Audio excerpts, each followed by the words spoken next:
Hi, I'm Chris Brozdowski with DataJoint. This tutorial is designed to give you an overview of our element for electrode localization. First, why you might use it, and then second, a tour of the element itself. Finally, with a demonstration of how you might incorporate it into your own pipeline. Electrode localization helps you import an atlas from the Allen Institute.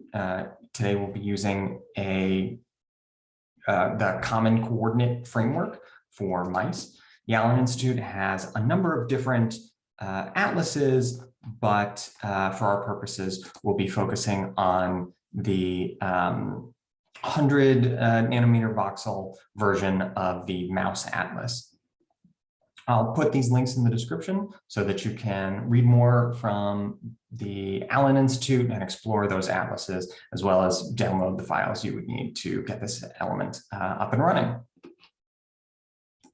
So the element itself is separated into two schemas. The first, this coordinate framework schema, is designed to ingest the atlas itself, all of the voxels and their XYZ coordinates. Second, electrode localization is designed to pair with other elements. So in this case, element array ephys to extract the location of those electrodes. But you wouldn't need to use element array ephys. You could link up to this element through another DataJoint schema. Going a little more in depth, this primary CCF table is a lookup table that is designed to host potentially multiple versions of the Allen CCF. So you could potentially compare version 2 to version 3, those kinds of things. And then the actual voxels involved in the table are a part table in this case. When ingested, you'll get brain region annotations, and you'll get annotations for each brain region. When localizing with when localizing your particular electrodes, this electrode localization schema looks to attach to a probe insertion schema and then pull information from that probe insertion schema to reference within the CCF framework. We demonstrate what that would look like in the context of our workflow array ephys.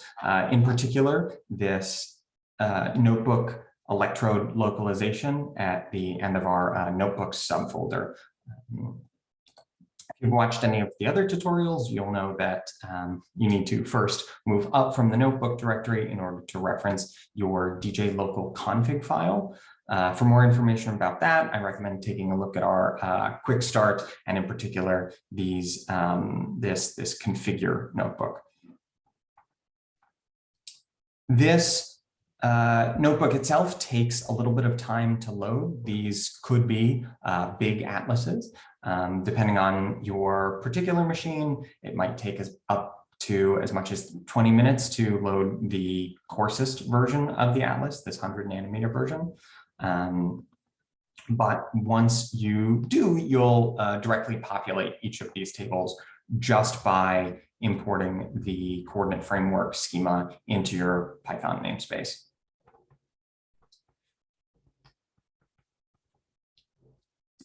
Once that's loaded, you'll be able to browse the table with all of the pieces of information that the Allen Institute makes available, inclusive of the region name, region ID, color code, and acronym. So one thing you'll notice in using this element is that our acronyms differ slightly from the Allen Institute standard. DataJoint is built in such a way to really speed up the process of passing strings from one element to the next, or querying tables, fetching data. So a sacrifice that we had to make was to convert the official Allen Institute names into what we'll call snake case. So instead of upper and lowercase, we replace uppercase items with underscores and in order to differentiate between potentially conflicting region names.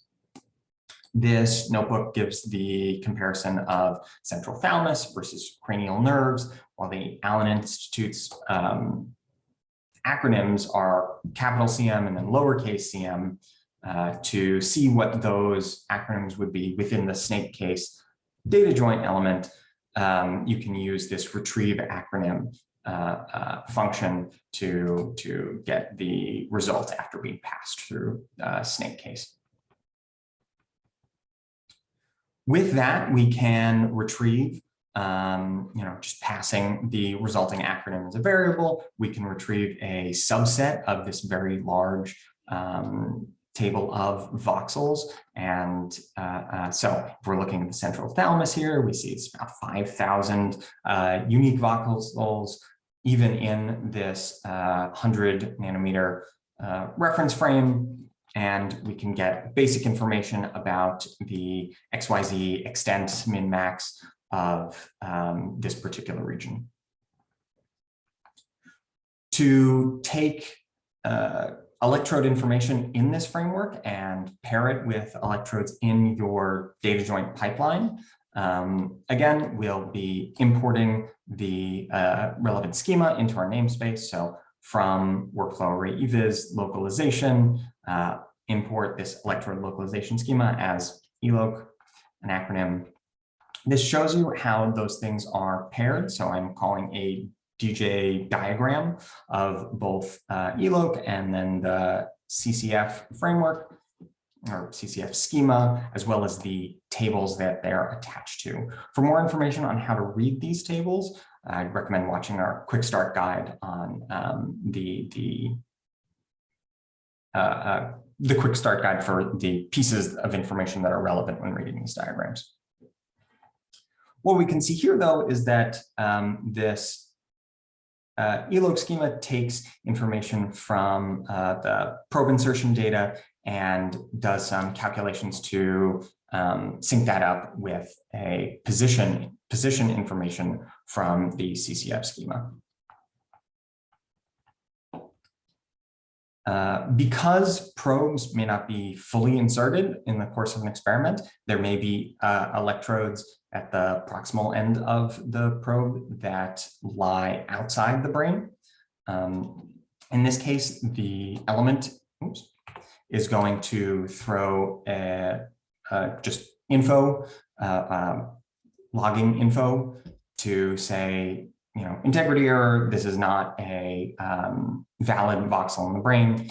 If you're not interested in seeing those errors, or seeing those flags, you can just set log level to error. Alternatively, keep your log level at info to see each of the electrodes that didn't end up in within the CCF voxels.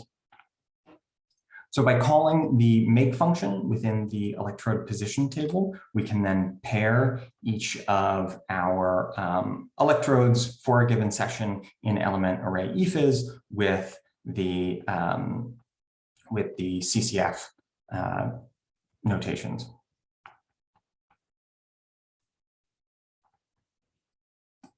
So importing our ephys schema, and then for a given subject, we're just going to look at one particular probe insertion.